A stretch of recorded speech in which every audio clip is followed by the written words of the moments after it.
बिहार के भागलपुर में रविवार को 1700 करोड़ की लागत से बन रहा पुल रेत की तरह गंगा में बह गया।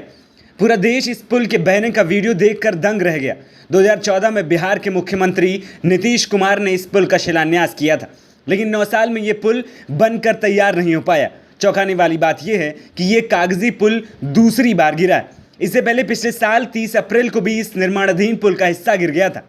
तब कहा गया था कि तूफान की वजह से ब्रिज का हिस्सा गिरा है। ऐसे में बीजेपी भ्रष्टाचार का आरोप लगाते हुए नीतीश कुमार सरकार को घेर रही है।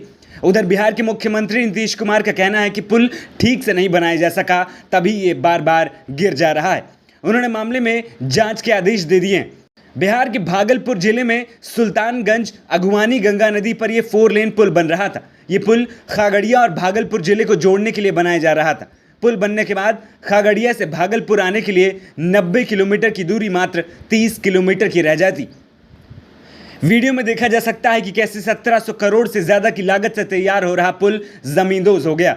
ब्रिज देखते ही देखते ताश के महल की तरह गिर गया। पहले निर्माणाधीन पुल का यह छोटा सा हिस्सा गिरता है। इसके चंद सेकंड के भीतर 200 फीट का लंबा स्लैब गंगा नदी में समा जाता है। गंगा में पुल का हिस्सा समाते ही धड़ाम की आवाज भी आती है। ब्रिज गिरने के बाद कंपनी सवालों के घेरे में आ गई। यहां तक कि बिहार में कंपनी को बैन करने की मांग उठ रही।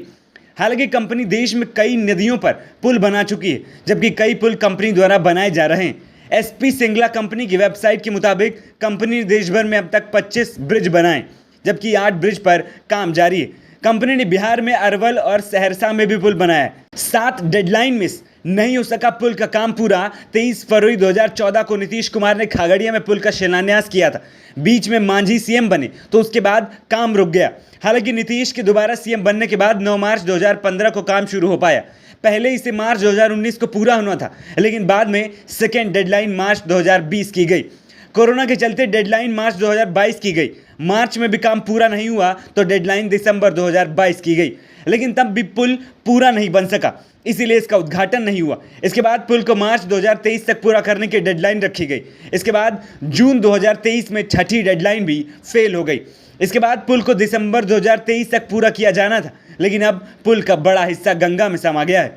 गिरे हुए पुल पर सियासी जंग शुरू। नीतीश बोले ठीक से नहीं बन रहा था पुल। नीतीश कुमार ने कहा कि कुछ समय पहले भी ऐसा हुआ था। हमने पूछा था ऐसा क्यों हुआ। हमने इससे बहुत पहले बनाना तय किया था। 2012 में इसे बनाने का फैसला किया। 2014 में इसे बनाना शुरू किया। जिसको भी ठेका दिया गया वो इतना देर में क्यों बना रहा है। पहले गिर गया था 1 साल पहले, तब भी हमने कहा था। कल ये फिर गिर गया। हमने विभाग के लोगों को कहा कि देखिए और एक्शन लीजिए, ये कोई तरीका नहीं है। अभी तक ये हो जाना चाहिए था। बहुत हो गया, इतनी देर क्यों हो रही है। मुझे बहुत तकलीफ हुई, इसे ठीक से नहीं बनाया जा रहा था, इसीलिए बार बार गिर जा रहा है। वहीं इस पूरे मामले पर तेजस्वी यादव ने पुल गिरने के बाद कहा कि यह पहली बार नहीं हुआ। अप्रैल 2022 में भी ये निर्माणाधीन पुल इसी तरीके से गिर गया था और उस वक्त नेता प्रतिपक्ष रहते हुए हमने इस पर सवाल भी खड़े किए थे। तेजस्वी यादव ने कहा कि पथ निर्माण विभाग का काम संभालने के बाद हमने इस पुल की जांच IIT रुड़की से कराई, जिसके आधार पर पुल के स्ट्रक्चरल डिजाइन में फॉल्ट पाया गया। इसके बाद क्षतिग्रस्त हिस्से को तोड़कर फिर से उसे बनाने के काम शुरू किया गया। अभी इस पुल के पिलर नंबर 5 को लेकर IIT बॉम्बे की रिपोर्ट आनी है। हमने पहले इस पुल को लेकर आशंका जताई थी।